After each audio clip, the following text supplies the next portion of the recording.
안녕하세요. 파산관제인의 홍익필 변호사입니다. 오늘부터는, 이번 시간부터는 파산채권에 대해서 한번 알아보겠습니다.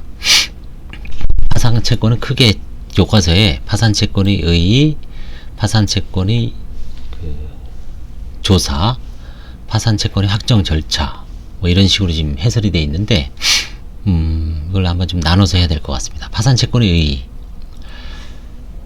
파산채권이란 채무자가 파산한 때 그 채권을 회생법원에 신고하여 파산재단으로부터 공평한 변제를 받을 수 있는 권리를 말합니다. 파산채권으로 되는 것은 채무자에 대해 파산 선고 전의 원인으로 생긴 재산상의 청구권이죠. 하백 23조에 규정되어 있습니다. 파산 선고가 되면 채무자에 대해서 채권을 가진 채권자는 개별적으로 권리 행사를 할 수 없게 되고, 파산 절차를 통해서만 파산재단으로부터 배당을 받음으로써 채권의 만족을 얻게 됩니다. 이게 법 424조입니다.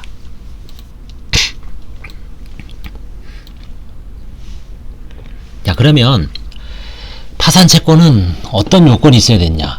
1. 첫째, 반드시 금전채권일 필요는 없지만 금전으로 평가할 수 있어야 합니다. 두 번째, 강제집행이 가능한 채권이어야 하고, 세 번째, 채권의 발생 원인이 파산 선고 전에 존재하고 있어야 하며, 네 번째, 채무자에 대한 청구권이어야 합니다. 이걸 하나하나 살펴보겠습니다. 재산적 청구권. 금전으로 평가가 가능한 채권일 것. 파산 절차의 주된 목적은 파산 채권자에 대해서 배당을 하는 점이 있기 때문에 배당이라는 게 돈을 나눠준다는 의미입니다. 파산 채권은 그 성질상 재산에 의해서 만족을 얻을 수 있는 청구권일 필요가 있습니다. 따라서 금전 채권에 한정되지 않고 물건이 급부나 권리 설정을 목적으로 하는 청구권처럼 비금전적 청구권이라도 무방합니다. 물건이 급부라는 건 물건을 주는 겁니다. 주고받는 거. 권리 설정은 이제 가등기라든가 근저당권 설정하는 거죠. 대체적 자기 청구권은 제3자에 의한 대체 집행이 가능하므로 채무자에 대한 금전채권으로 평가할 수 있습니다. 그래서 재산적 청구권에 해당합니다. 대체적 자기 청구권의 대표적인 게 이제 건물 명도하는 거죠.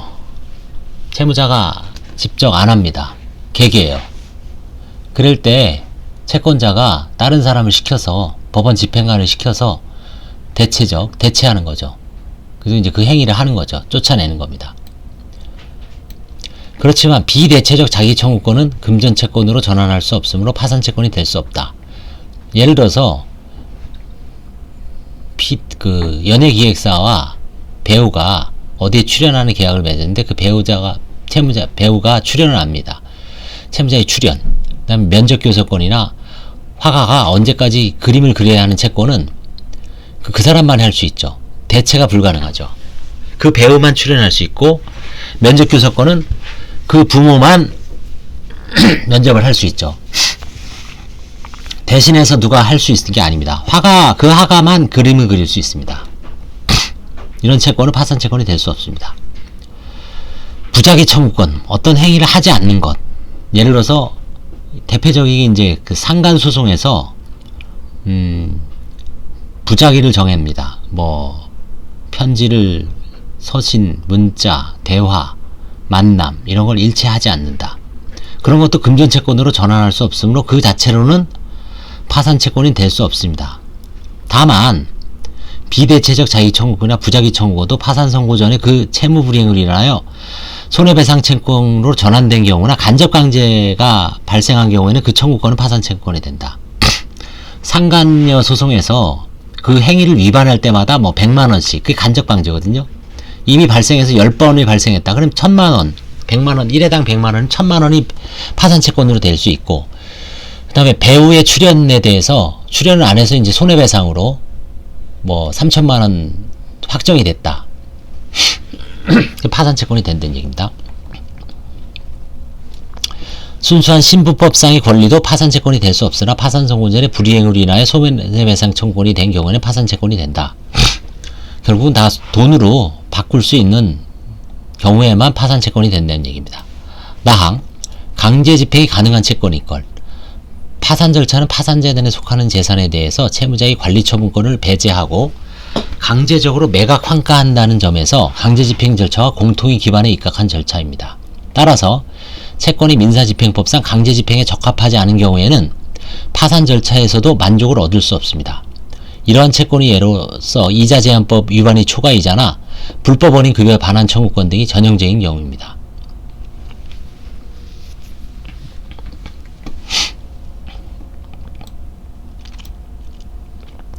지금 제한이자가 20%인가? 뭐 그렇죠. 25%인가? 29%. 이자제한법. 이자제한법 20%인가 그렇죠. 예. 그 이상을 받았을 때 위반은 초과이자입니다. 그때 그 반환 청구가 불가능하죠. 그걸 받을 수가 없습니다. 만족을 얻을 수가 없습니다. 강제집행이 불가능합니다. 그 다음에 이제 도박을 해줄 때 대여금을 도박 자금으로 빌려준 돈, 그 반환 청구가 불가능하죠. 불법 원인 급여니까 안 됩니다. 그 다음에 이제 현실적인 것으로서 개인 택시 면허 한번 보십시오. 면허. 개인 택시 자체, 차량 자체는 강제집행이 가능합니다. 번호판 띄어서 차량 보관소에 갖다 놓습니다. 그러면 택시 운전수는 운행금지 임시허가 신청을 하고 강제집행 정지를 해서 현금 공탁을 합니다. 그때 뭐 강제집행 절제 2천만원, 그 다음에 임시운행 허가에 500만원, 강제집행 끝날 때까지 임시운행 허가를 합니다. 그리고 나서 택시를 다시 삽니다. 그리고서 운행을 해요. 택시. 그럼 택시 면허 자체는 환가가 불가능하죠. 일신전속적인 겁니다. 그거는 그 사람의 어떤 한테만 부여된 거죠. 자격이. 근데 웃긴 게 매매는 되죠. 또 그죠? 매매도 그냥 되는 게 아니라 예외적으로 뭐 질병이라든가 해외 이민이라든가 이런 걸로 인해서 그 운행할 수 없는 사람 거를 일단 하지만 지금 현재는 매매가 되죠. 법적으로. 그래서 강제집행이 불가능합니다. 개인 택시 면허는.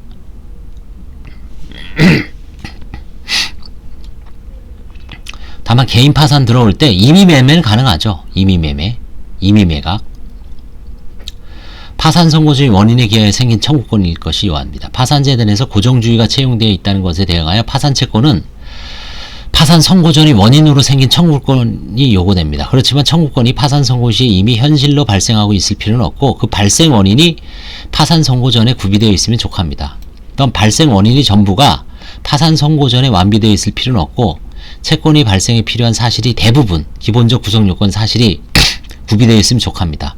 기한부 채권, 해제조건부 채권, 정지조건부 채권도 좋고 보증인이 구상권처럼 장래의 청구권이라도 발생 원인이 파산 선고전에 있으면 파산 채권이 됩니다.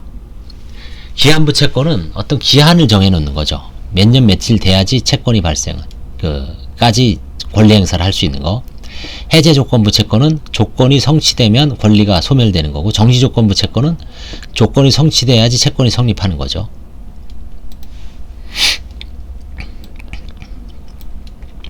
파산 선고전이 계약에 의해서 채권으로 성립되었지만 파산 선고의 이행기가 정해져 있는 기한부 채권은 파산 절차에서 다른 채권과 획일적으로 취급할 필요가 있기 때문에 파산 선고 시에 기한이 도래한 것으로 간주합니다.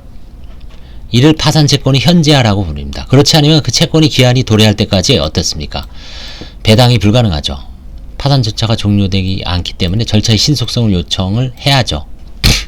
기한부 채권이 언젠가 반드시 이행기가 도래하는 채권이지만 조건부 채권은 어쩌면 영원히 조건이 성취되지 않을지도 모르는 채권이죠. 즉 조건부 채권은 장래의 미약정 청구권이라는 특징이 있습니다. 조건이 성취돼야 권리가 발생하는 거거든요. 채권이. 그러나 채무자회생법은 채권의 발생 원인 사실이 파산 선고전에 존재하는 한 조건부 채권도 그 전액에 대해서 파산 채권이 된다고 인정합니다. 조건에서 무조건화가 됩니다. 단 조건부 채권은 파산 절차에 가담할 수 있지만 조건이 성취되어 확정된 청구권이 되지 않으면 배당을 받을 수가 없습니다. 만일 조건이 성취되지 않은 채 파산 절차가 종료해버린 경우 그 조건부 채권의 채권액은 다른 채권이 배당으로 돌려진다. 이를 타절주의라고 부른답니다. 말이 좀 어렵죠. 타절주의.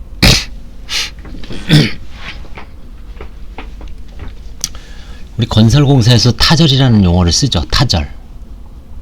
이 끊어버리고 다른 사람한테 공사를 주는 걸 타절이라고 하죠. 기존에 있는 이제 제가 누구한테 공사를 맡겼는데 그 사람이 제대로 안 해요. 그래서 예를 들어서 한 달 공사인데 한 5일만 하고 말아요. 5일까지 어떤 금액에 대해서만 정산해주고 딱 잘라버리고 타절하고 나머지를 다른 사람을 해줘. 이런 것도 마찬가지죠. 이 조건부 채권자한테 안 주고 그 돈은 다른 채권자한테 돌려지기 때문에 그 조건부 채권자는 타절당하는 거죠. 끊김을 당하는 겁니다. 뭐 그런 의미인지 그런 의미 같아요. 끊을 절, 그렇죠? 칠타, 끊어버린다. 그 다음에 채무자에 대한 청구권일 것을 요합니다. 파산채권은 채권이기 때문에 채무자에 대한 인적 청구권을 요합니다. 그러므로 채무자에 대한 물권적 청구권은 인적 청구권이 아니므로 파산채권이 아닙니다. 예를 들어서 소유권에 의한 반환 청구권, 방해배제 청구권은 파산채권이 아니고 환치권입니다. 이거는 그 파산채권으로 행사를 하는 게 아니라 상대방이 그 소유물을 달라 물권적 청구권이죠. 그 다음에 어떤 장사를 영업을 방해하지 못하도록 아니면 그 목적물 사용 수익을 방해하지 못하도록 파산채권이 아닙니다. 환치권입니다. 별채권이 피해담보채권은 파산채권이 되는데 파산채권자로서의 권리행사에 대해서 제한이 가능해집니다. 즉 별채권 행사에 변제를 받을 수 없는 잔액채권이나 별채권을 포기한 채권액에 대해서만 파산채권으로서 권리행사를 할 수가 있습니다. 그래서 이번 시간에는 파산채권의 의의에 대해서 알아봤습니다. 파산채권의 요건은 4가지가 필요하다. 반드시 금전일 필요는 없지만 금전으로 평가, 금전 평가, 강제입행 가능, 채권 발생 원인이 파산 선고 전의 발생, 존재, 그 다음에 채무자에 대한 청구권 4가지가 필요합니다. 그래서 파산채권의 요건을 잘 알아두시면 이건 민사상 강제집행하고도 이제 비슷한 측면이 있습니다. 예, 감사합니다.